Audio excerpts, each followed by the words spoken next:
Raperi nga Ferizaj Mozik ka lançuar këngën e tij më të re, duke sjellë diçka që rrallëherë shihet në industrinë e muzikës shqiptare.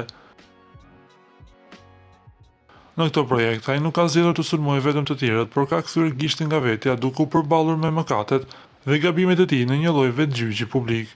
Përmes vargjeve të ashpra, Mozik thyen heshtjen pas shumë vitesh paragjykime dhe sulmet e tij. Ajo përgjigjet të gjitha thumbave që janë drejtuar kohët të fundit duke treguar anën e tij të vërtetës. Në këtë rrëfim muzikor ai përmend figura kyçe të jetës së tij, përfshi Loredanën, partnerin e saj, vajzën e tyre Hanën, futbollistin gjerman Karim Adeyemi, por edhe figura politikane të njohura. Ky projekt po konsiderohet si një lëvizje e guximshme, pasi artisti nuk ka kursyer as fjalë më të rënda ndaj vetes, duke ofenduar veprimet e tij të kaluara. Me këtë muzik, artisti duket se ka vendosur të mbyllë llogaritmet e shkuarën dhe të tregojë vendin e artistëve të estradës që janë marrë me të gjatë gjithë këtyre viteve.